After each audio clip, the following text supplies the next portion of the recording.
warahmatullahi wabarakatuh. Apa kabar semuanya? Semoga semuanya dalam keadaan sehat dan selalu dalam lindungan Allah Subhanahu wa taala. Amin ya rabbal alamin. Baiklah, pada diskusi daring kali ini kami dari kelompok 3 akan mempresentasikan materi yang berjudul perkembangan sosio-emosional pada dewasa awal. Sebelum dimulai, izinkanlah kami memperkenalkan diri. Perkenalkan, nama saya Aldi Pratama, pemateri kedua yang akan membahas materi mengenai ketertarikan, relasi akrab, dan cinta. Perkenalkan, nama saya Rahma Paramita Lubis, NIM 1901-1177. Perkenalkan, nama saya Fadila Zulkarnaini dengan nomor NIM 190-11246. Saya Cassandra Adriani Putri, NIM 1901-1266.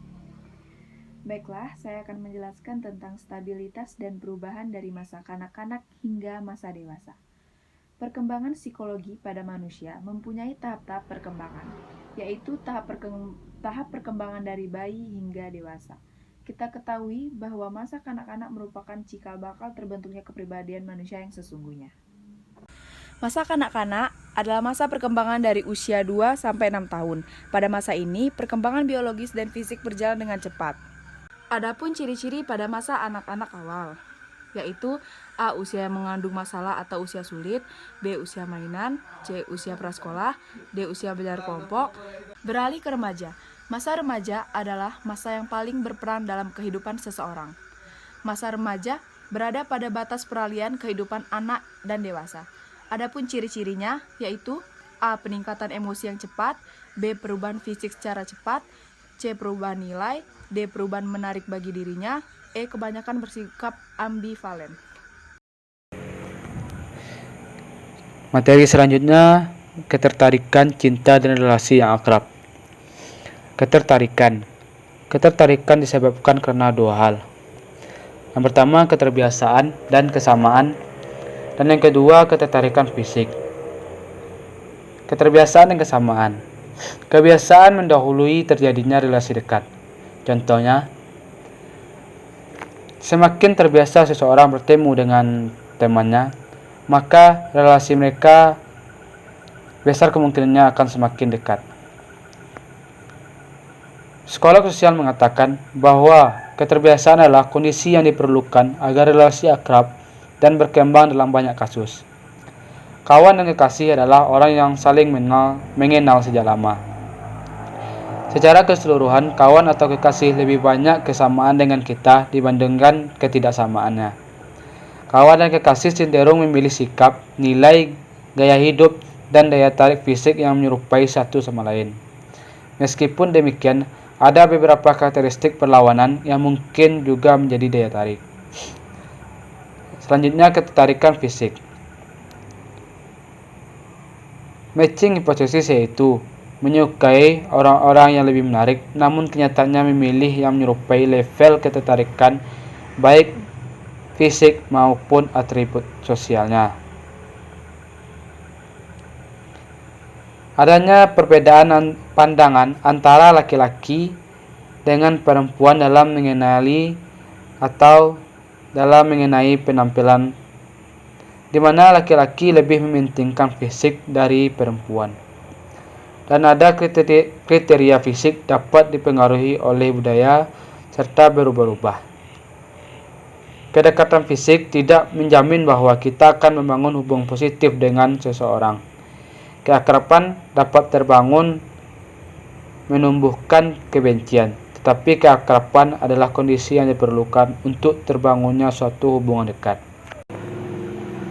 Materi selanjutnya adalah cinta. Bicara tentang teori cinta, beberapa ilmuwan psikolog yang juga memberikan penjelasan, diantaranya Baron dan Brian pada tahun 2000. Mereka menyatakan pandangannya tentang cinta yang dianggap sebagai kombinasi segala yang dirasakan seseorang, pengenalan dan aktivitas pada hubungan intim. Untuk memahami cinta secara mendalam, Steinbeck pada tahun 1986 mengajukan sebuah model yang dinamakan dengan teori segitiga cinta. Teori segitiga cinta adalah menyatakan bahwa cinta memiliki 3 bentuk utama, yaitu yang pertama keintiman, yaitu perasaan emosi yang mengandung kehangatan, kedekatan, dan berbagai dalam sebuah relasi. Keintiman merupakan cinta yang umum dimiliki dalam pertemanan. Keintiman ditandai dengan keterbukaan diri dan berbagi pikiran personal. Tahapan menurut Erikson adalah intimacy versus isolation, yang maksudnya adalah keintiman sebagai proses menemukan diri sendiri sekaligus peleburan diri sendiri di dalam orang lain. Dan jika gagal, orang tersebut akan mengalami isolasi. Selanjutnya, yang kedua, gairah. Gairah adalah daya tarik fisik dan seksual terhadap orang lain. Ini yang biasa disebut dengan pandangan pertama atau godaan. Dan yang ketiga adalah komitmen. Komitmen adalah penilaian kognitif mengenai relasi dan intensi untuk mempertahankan relasi meskipun relasi itu menghadapi masalah. Tipe ini biasa terjadi karena ada rasa tanggung jawab dan kewajiban. Jadi itulah teori segitiga Steinberg, yang mana apabila ketiga hal tersebut terpenuhi, maka terjadilah cinta yang sempurna. Selanjutnya, relasi yang akrab. Persahabatan dewasa salah satu cirinya adalah adanya kepercayaan, keintiman, dan loyalitas. Pola persahabatan laki-laki dan perempuan memiliki perbedaan seperti persahabatan pada wanita, mereka lebih membuka diri dan lebih intim. Sedangkan pola persahabatan pria, mereka lebih kurang menceritakan kelemahannya, lebih menjaga jarak, ingin solusi praktis, dan tidak jarang mereka sering berkompetitif. Sedangkan pola persahabatan antara pria dan wanita ada beberapa sebab. Salah satunya ingin mendapatkan pengetahuan dan pemahaman keyakinan, atau karena mereka ada kesamaan aktivitas, atau bahkan persahabatan yang mana dikarenakan perasaan, minat, dan karakteristik. Ada 6 macam gaya hidup orang dewasa. Yang pertama yaitu singlehood, yang kedua kohabitasi, yang ketiga menikah, yang keempat bercerai, yang kelima menikah kembali, dan yang keenam gay dan lesbian. Nah, kita masuk ke gaya hidup yang pertama, yaitu ada singlehood atau bisa disebut juga dengan hidup melajang. Hal ini terjadi karena adanya kecenderungan untuk menunda pernikahan, karena melihat tingginya angka perceraian. Orang-orang yang memilih gaya hidup singlehood ini memiliki banyak keuntungan. Di antaranya dapat menjelajahi berbagai tempat dan mencoba hal baru. Lebih mudah untuk fokus dan mengejar karir serta mengembangkan minat mereka. Membuat sendiri keputusan hidupnya dan privasinya biasanya lebih terjaga. Namun mereka biasanya memiliki masalah dalam menjalin relasi akrab dengan orang lain dan biasanya mereka akan merasakan yang namanya kesepian. Selanjutnya kita akan masuk ke gaya hidup yang kedua, yaitu kohabitasi atau biasa dikenal dengan kumpul kebo. Merupakan gaya hidup bersama dan melakukan hubungan seksual tanpa adanya pernikahan. Hal ini sering terjadi di beberapa negara di luar negeri.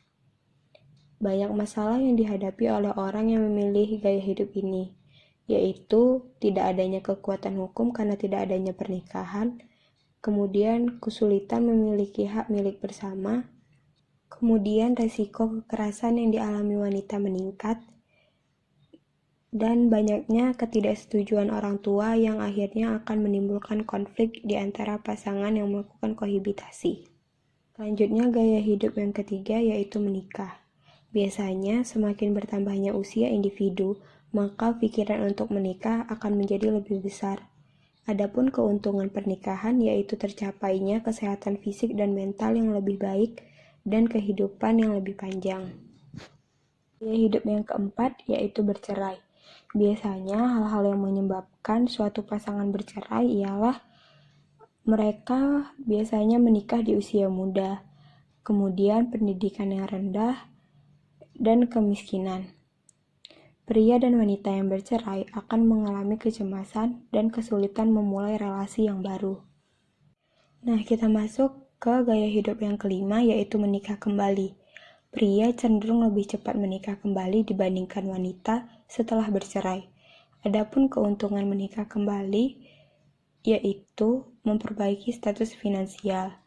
Biasanya wanita akan memikirkan untuk menikah kembali karena memikirkan finansial mereka. Kemudian, apabila mendapatkan pasangan yang benar-benar cocok, setelah menikah kembali, hidupnya akan lebih bahagia. Namun, akan ada kemungkinan permasalahan yang akan muncul setelah menikah kembali, biasanya dalam hal mengurus anak, dan kemungkinan akan terbawanya pola negatif dari pernikahan sebelumnya. Nah, kita masuk ke gaya hidup yang terakhir, yaitu gay dan lesbian. Relasi gay dan lesbian serupa dengan relasi heteroseksual dalam hal kepuasan, cinta, kegembiraan, dan konflik. Gay dan lesbian lebih fleksibel dalam menentukan peran gender mereka. Biasanya mereka melakukan kohabitasi karena mereka tidak dapat menikah dan tidak dapat melaporkan pernikahan mereka. Di Indonesia sendiri, gay dan lesbian dianggap buruk dan tidak diperbolehkan. Kemudian, juga menurut agama, gay dan lesbian juga merupakan dosa besar. Selanjutnya, saya akan menjelaskan tentang pernikahan dan keluarga. Yang pertama itu ada pernikahan. Pernikahan adalah ikatan lahir batin antara seorang pria dan seorang wanita sebagai suami istri dengan tujuan membentuk keluarga yang bahagia. Pernikahan itu dimulai tentang kehidupan dewasa muda yang diantaranya itu berusia 20-40 tahun. Dari semua persiapan pernikahan, yang paling penting itu adalah persiapan mental. Persiapan mental itu dimulai dari mengenal dan memahami pasangan, serta memahami arti pernikahan itu sendiri. Dan juga bagaimana kita membina hubungan sosial yang harmonis. Masa awal pernikahan itu adalah masa-masa yang paling sulit untuk pasangan suami istri yang baru dikarenakan kemungkinan terjadinya perdebatan yang tidak diinginkan, seperti si istri kemungkinan tidur dengan lampu yang menyala dan si suami tidur dengan lampu yang tidak menyala. Nah, di saat seperti itu harus ada yang mengalah di antara salah satu. Jika tidak, itu akan memulai perdebatan-perdebatan yang tidak diinginkan. Di sini ada beberapa prinsip pernikahan. Yang pertama, membuat peta cinta, yaitu bagaimana mengekspresikan pemahaman, kasih sayang, dan kekaguman pasangan. Yang kedua, memelihara kasih sayang dan kekaguman, seperti saling memberikan pujian satu sama lainnya. Yang ketiga, mengarahkan diri pada pasangan. Bukan berarti kita itu harus berpaling dari pasangan kita. Kita itu harus menghormati dan menghargai bagaimana perbedaan pendapat antara kita dengan pasangan kita.